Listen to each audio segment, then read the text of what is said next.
అందరికీ షలోం. ఇప్పుడు కయీను హేబేలుని ఎందుకు చంపాడు? ఎందుకు ఎలోహిం హేబేలు అర్పణ అంగీకరించాడు, కయీను అర్పణ ఎందుకు అంగీకరించలేదు అనే వాటి గురించి ఇప్పుడు మనం కొన్ని విషయాలు తెలుసుకుందాం.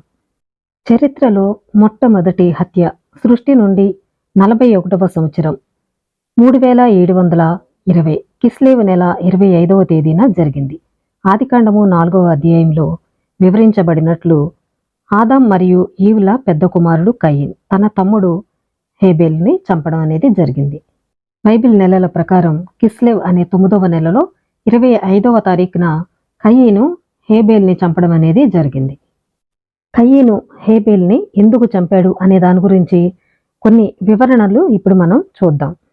ఆదాము హవ్వల కుమారులైన కయీను హేబేలు తోరాలో వివరింపబడిన మొదటి తోబుట్టువుల జంట. వారి మధ్య ఒక రాజీ పడే సంబంధం ఉంది. అది తీవ్రమైన గొడవకు దారితీసింది అని ఇక్కడ చెప్పడం జరుగుతుంది.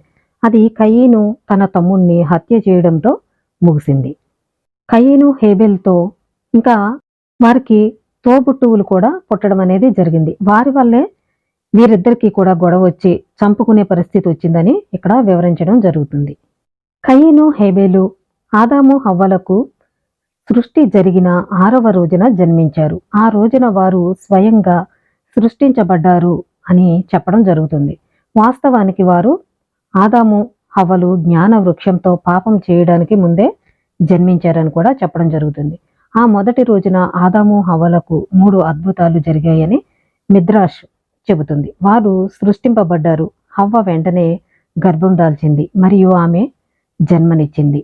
అంటే వారు సృష్టించబడిన రోజే గర్భం దాల్చి ఇక్కడ కయీను హేబేలు పుట్టడం జరిగింది. ఆ తర్వాతే వారు జ్ఞాన వృక్షం యొక్క ఫలాన్ని తిని పాపం చేశారు అని ఇక్కడ చెప్పడం జరుగుతుంది.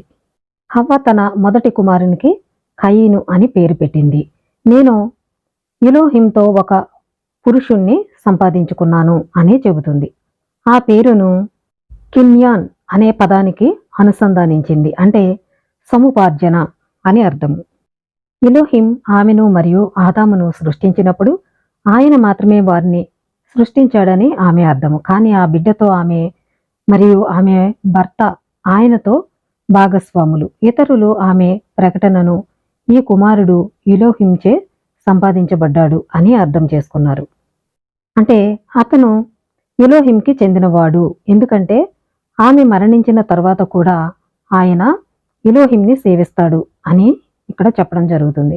హవ్వ మళ్ళీ గర్భం దాల్చి 2వ కుమారునికి జన్మనిచ్చింది. అతనికి వారు హేబే